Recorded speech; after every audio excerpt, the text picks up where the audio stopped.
Most people think manipulation looks like anger. It doesn't. The most dangerous manipulators rarely raise their voice. They don't slam doors. They don't threaten. They don't scream. They don't need to. By the time they get angry, they've already won. Their real weapon is something much quieter. They make you believe every choice was yours, every sacrifice was yours, every mistake was yours. And by the time you realize what happened, you've spent years helping them build the cage they planned for you. Daniel learned that lesson too late. The first time he met Sarah, everyone loved her. She was warm, calm, intelligent. The kind of woman who remembered birthdays, asked thoughtful questions, and somehow made everyone feel important. Even Daniel's mother adored her. His friends called him lucky. For the first year of their relationship, Daniel believed exactly the same thing. Looking back, he couldn't identify a single moment where Sarah seemed controlling. That was the problem. Nothing happened suddenly. It happened slowly, quietly, one small decision at a time. The first change seemed harmless. Daniel had planned a weekend trip with his friends.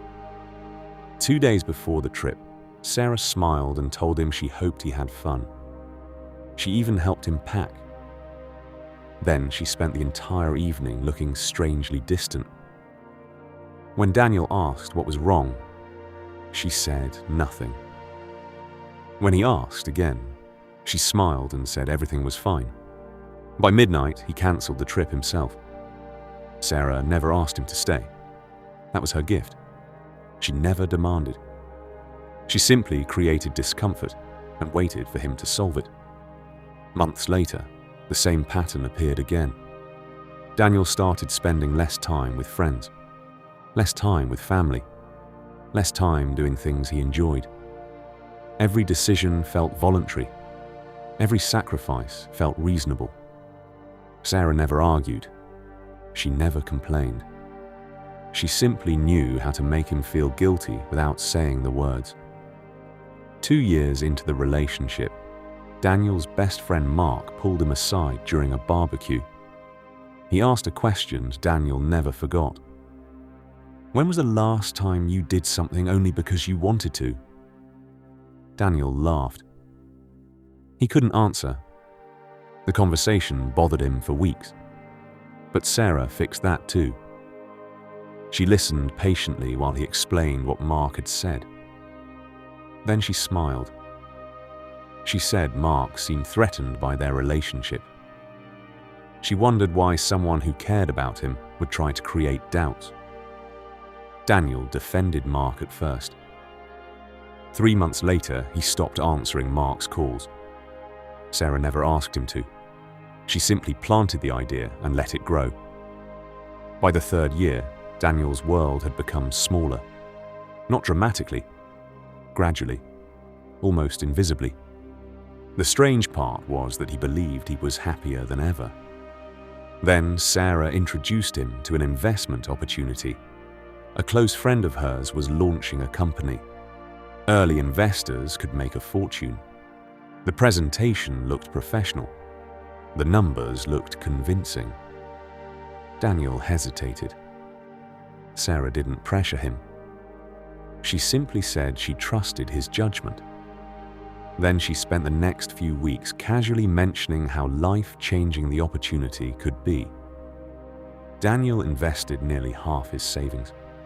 3 months later, the company disappeared. The money vanished. Sarah seemed devastated. She cried. She apologized for introducing him. She blamed herself. Daniel comforted her. He told her it wasn't her fault. Secretly, he blamed himself. That was exactly what Sarah wanted. Because she had known from the beginning. The company belonged to her brother. The entire investment scheme had been planned months earlier. Daniel would not discover that truth until much later. But the losses changed something inside him. For the first time, he began paying attention. Small details started standing out. Sarah always knew private information she shouldn't know. Conversations somehow reached her. Arguments somehow became his fault. Every conflict ended with him apologizing. Every disagreement ended with him doubting his own memory. Then one night he found something strange. Sarah had left her laptop open on the kitchen table. Daniel wasn't looking for secrets. He wasn't even suspicious. At least not yet. Then a message appeared on the screen. The sender's name meant nothing to him. But the message did. It contained only one sentence. He still has no idea. Daniel stared at the screen. His stomach tightened. Before he could read more, Sarah walked into the room and closed the laptop. She smiled, asked if he wanted coffee, and acted as though nothing had happened. That sentence haunted him for days. He still has no idea. No idea about what. For the first time in years, Daniel stopped accepting things at face value. He began paying attention, watching, listening, looking for answers. What he discovered would eventually destroy everything he believed about the woman he loved. Daniel started small. Bank statements, emails, old messages. Nothing dramatic, just questions. The more he searched, the more uncomfortable he became. Sarah's stories often changed slightly. Dates shifted. Details disappeared. Entire conversations seemed to evolve over time. The biggest shock came when he reviewed records from the failed investment. The company that had taken his savings had not disappeared. It had simply changed names. The money had not vanished. It had been transferred. And one of the receiving accounts belonged to Sarah's brother. Daniel felt sick. For 3 years, he had blamed himself. For 3 years, Sarah had comforted him. For 3 years, she had watched him carry guilt that belonged to her. Still, he wasn't prepared for the truth. The deeper he dug, the darker the picture became.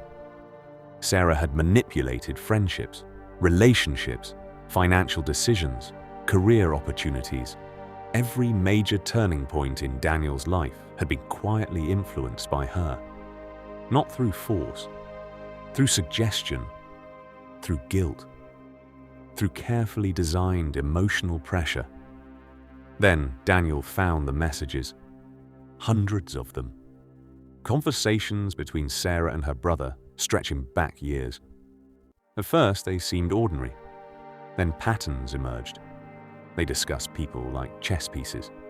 They predicted reactions, planned conversations, celebrated outcomes. One message stopped Daniel cold. People tell you who they are when they think every choice is theirs. Daniel sat in silence. Suddenly everything made sense. Sarah wasn't controlling people. She was controlling environments. She created situations where others controlled themselves. That was why nobody noticed. That was why she never got angry. She never needed to. The next few weeks changed Daniel forever. He gathered evidence, made copies, built timelines. Every discovery confirmed the same thing. Sarah had spent years quietly reshaping his reality. Then he made a decision. For the first time in their relationship, he stopped reacting. He stopped explaining himself. He stopped defending every choice. He stopped seeking approval. Sarah noticed immediately. The first tactic failed. Then another. Then another. She became warmer, more attentive, more affectionate. Daniel recognized the pattern now. Every move felt familiar because he could finally see it happening. The illusion was breaking. One evening, Sarah asked if something was wrong. Daniel smiled and said no. The look in her eyes lasted less than a second. But he saw it. For the first time, she looked uncertain. A month later, Daniel left. No dramatic confrontation, no screaming, no revenge. He simply walked away. When Sarah realized she had lost control, something remarkable happened. She finally became angry, truly angry. Years of calm disappeared overnight. Accusations followed. Insults followed. Threats followed. The mask cracked because the strategy had failed. And in that moment, Daniel learned the final lesson. The most dangerous manipulators never get angry while they're winning. They get angry when control disappears. 2 years later, Daniel heard through mutual friends that Sarah was still telling different versions of the story. In some versions, she was the victim. In others, she was misunderstood. In every version, she was innocent. It didn't matter. Daniel no longer needed her version. He had spent years trapped inside a reality designed by someone else. Now he finally understood what had happened. Most people think manipulation is obvious. They imagine shouting, threats, cruel words. The truth is much darker. The most dangerous manipulators rarely look dangerous at all. They smile. They listen. They appear kind. They make you trust them. Then they slowly convince you to surrender pieces of yourself until one day you wake up and realize you no longer recognize the person you've become. Daniel was lucky. He escaped before there was nothing left to save. Many people never do.